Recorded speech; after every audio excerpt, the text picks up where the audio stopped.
আপনার সঙ্গে কথা বলতে বলতে যখন আলোচনা করছিলাম আমি দেখছিলাম যে ঢাকা থেকে রিয়াদ বা জেদ্দা থেকে টিকিটের দাম কত আর কলকাতা থেকে দাম কত। রাইট। ঢাকা থেকে আপনি এই রিয়াদ বা জেদ্দার যে টিকিটটা, আগে জেদ্দা একটা টিকিটের দাম ছিল 40-50 হাজার টাকা, সেটা এখন 1 লাখ 1.5 লাখ 2 লাখ টাকাতেও পাওয়া যাচ্ছে না। কিন্তু আপনি কলকাতা থেকে দিব্যি এখনো 50-60 হাজার টাকায় আপনি যেতে পারবেন। 40,000 টাকা অ্যাভেলেবল হ্যাঁ, 40-50-60 হাজার টাকা যেতে পাচ্ছেন পারবেন যে কোনো টিকিট আপনার ইয়েতে 40,000 আপনি তো ধরেন আকাশপথে দূরত্ব নির্ধারণ হবে কি দিয়ে? দূরত্ব দিয়ে। তো আপনার জেট ফুয়েল কলকাতা আর ঢাকার সেম লাগবে। কিন্তু আপনি দেখেন সেই জায়গায় ঢাকা থেকে প্লেনের টিকিটের দাম 1.5 লাখ 2 লাখ টাকা। আপনার মনে থাকার কথা, গত বছরের যখন 31 মের মধ্যে মালয়েশিয়া ঢুকতে বললো তার দেশের শ্রমিকদের, তখন মালয়েশিয়ার এই 15-20 হাজার টাকার টিকিটও 1 লাখ 1.5 লাখ টাকা হয়ে গেল। মানে এটা একটি একটা সিন্ডিকেট, completely একটি সিন্ডিকেট যে দারুণ ভাবে কাজ করছে। এটা শুধু সিন্ডিকেট একা বললে হবে না। দেখেন এখানে প্রত্যেককে আমরা কথায় কথায় বলি এই দেশের ভিত্তি হচ্ছে কৃষক, গ্রামীণ শ্রমিক, প্রবাসী শ্রমিক। তো এই রাষ্ট্র কোনোভাবেই তাদের মানুষের মর্যাদা তো দেয় না। প্রতি পদে পদে তাদের কিভাবে নিষ্পেষণ করা যায় আপনি তারপরও প্রমাণ দেখেন। প্লেনের টিকিটের দাম এখানে কি কি হয় দেখেন। এয়ারলাইন্স গুলো বা টিকিটের যারা ব্যবসা করে তারা এখানে সিন্ডিকেট করতে চায়। তারা সিন্ডিকেট করে মূলত টিকিটের দামটা বাড়ে। কিছু লোক তারা সৌদি আরবের জায়গায় গ্রুপ টিকিট বুকিং করে রাখে। রাইট। তারা বলেন অমুক বলেন, তারা পঁচিশ ছিল জন্য কোনো পাসপোর্ট নাম্বার দিতে হয় না, ইন্ডিভিজুয়াল দিতে হয় না, তারা এই গ্রুপ টিকিট গুলো বুক করে রাখে, টিকিটের দাম বাড়ায়। এটা করে ট্রাভেল এজেন্সি গুলো। আপনি সরকার কি করে? সরকার করে হচ্ছে আপনার ট্যাক্স, ভ্যাট, এক্সাইজ, যেটা আপনারা বললেন। সে ভাবে যে প্লেনে উঠছে সে তো একটু সচ্ছল। সে ভাবে না এই লোক জমি জমা সমস্ত বিক্রি করে ধার দেনা করে যাচ্ছে, আচ্ছা ট্যাক্স ভ্যাট লাগবে, প্লেনের টিকিট এক্সাইজ বাড়িয়ে দাও। সরকার তখন এক্সারসাইজ ঠিক ভ্যাট বাড়িয়ে দেয়। আর কি করে? ঢাকা একটা বোয়িং নামলে তাকে যে পরিমাণ কস্ট দিতে হয় 1.5 লাখ 2 লাখ টাকা পর্যন্ত, কিন্তু সেই বোয়িং মালয়েশিয়া নামলে 10-15 হাজার টাকা তার কস্ট। এই যে লোকটা যাচ্ছে ধার দেনা জমি জমা করে, সরকারি হিসাব বলছে সে যে টাকা খরচ করে যায় সেই টাকাটা তার তুলতেই লাগে 2 বছর। তারপর অতিরিক্ত সময় থাকে, অবৈধ হয়ে যায়, আনডকুমেন্ট হচ্ছে, সে একটা দাসের মতো জীবন যাপন করে, কারণ এই টাকা সে তুলতে পারে না। এই যে প্লেনের টিকিটের দাম আপনি আমাকে বলেন, বাংলাদেশ থেকে প্লেনের টিকিটের দাম সারা পৃথিবীর মধ্যে সবচেয়ে বেশি কেন হবে? পাশের দেশ কলকাতা থেকে পর ভ্যাট কেন সবচেয়ে বেশি হবে? ল্যান্ডিং চার্জ সবচেয়ে বেশি হবে কেন? এদেশের সড়ক উন্নয়নের খরচ সবচেয়ে বেশি হবে কেন? এই যে দুর্বৃত্তায়ন। এবং আপনি এই প্রবাসী এখন যে সরকার আছে, অন্তর্বর্তীকালীন সরকার, তারা তো বলেছে তারা প্রবাসী বান্ধব, প্রবাসীদের জন্য এই করবে। এই তার নমুনা? 40,000 টিকিট 1.5 লাখ 2 লাখ টাকা, এই তার ভালোবাসার নমুনা? মানে এই যে একটা একটা লাউঞ্জ, একটা একটা দায়সারা লাউঞ্জ বানাই মনে হয় আপনি তাদের সব। আমি আপনাদেরকে আবার আমি এই অনুষ্ঠানে বলেছি, আবারও বলি, লাউঞ্জ নামে যেটা করা হচ্ছে সেটা প্রবাসীদের সঙ্গে একদম প্রতারণা। কি সেটা?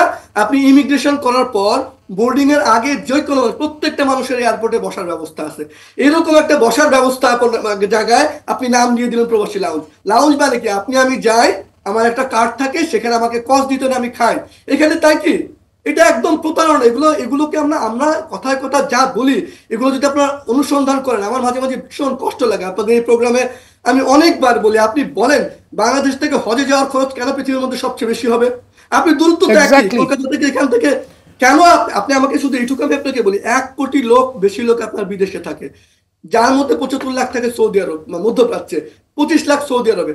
তো শুধুমাত্র আপনার এই 25 লাখ দিয়েই তো আপনার বিমানের পৃথিবীর সবচেয়ে বেশি লাভ করার কথা। রাইট। কারণ ইউরোপের 10-15টা দেশ মিলে 1 কোটি জনগোষ্ঠী নেই। আর আপনার শুধু 1 কোটি লোক দেশের বাইরে থাকে, প্রতি মাসে 1 লাখের বেশি শ্রমিক বিদেশে যায়। আপনার এই টাকা আপনার করবেন কি? আপনি সৌদি আরবে 8টা ফ্লাইট চালাবেন, আপনি কুয়েতে ফ্লাইট চালাবেন। আপনি জানেন না কুয়েতে বিমান ভাড়া এখন এত বড়, ওরা দেশে আসতে পারছে না। মালয়েশিয়া আপনারা গত বছর দেখেছেন।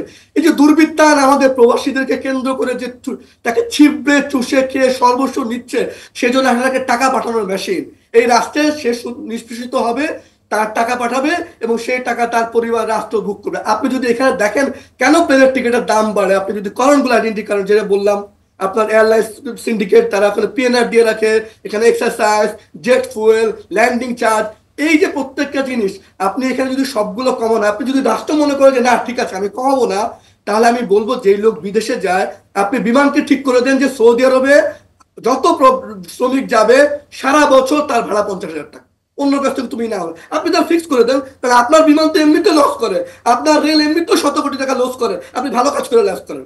আপনি বলেন যে প্রবাসী যারা বিদেশ যাবে তার কাছ থেকে যার বিএমইটির স্মার্ট কার্ড আছে তার জন্য টিকিট ভাড়া ফিক্স 50,000 টাকা করে দেন। আপনি দেখেন আপনার ব্যবসা দুর্বৃত্তায়ন কমে যায়।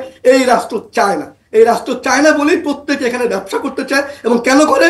তারা এই দুর্বৃত্তায়নের টাকা নিয়ে পাচার করে হচ্ছে আপনার কানাডা, সেই টাকা পাচার করে আমেরিকায়। আমি মনে করি এই ঘটনায় কোথায় আমার প্রধান উপদেষ্টা, কোথায় আমার প্রবাসী কল্যাণ উপদেষ্টা, কোথায় আমার বেসামরিক উপদেষ্টা? আমাদের প্রবাসী উপদেষ্টা সৌদি আরবে আছেন, উনি কি শুনে এসেছেন প্রবাসীদের টিকিটের ভোগান্তি?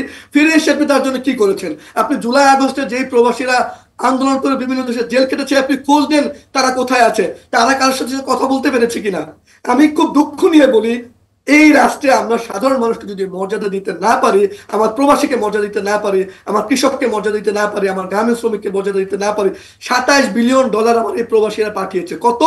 এই আমার উপদেষ্টা ডক্টর মোহাম্মদ ইউনূস, তারা সবাই মিলে বা গত 54 বছরে মিলে, শেখ হাসিনা বলেন, খালেদা জিয়া বলেন, মোট যে বৈদেশিক বিনিয়োগ আসে তার থেকে 12 গুণ 10 গুণ বেশি প্রবাসী অর্থ পাঠায়। সারা পৃথিবী মিলে বাংলাদেশকে যে ঋণ দেয় তার থেকে 8 গুণ বেশি টাকায় পাঠায় প্রবাসীরা। তো যেই প্রবাসীরা আপনাকে এত দিচ্ছে, তার জন্য আপনি কিছু দেবেন না?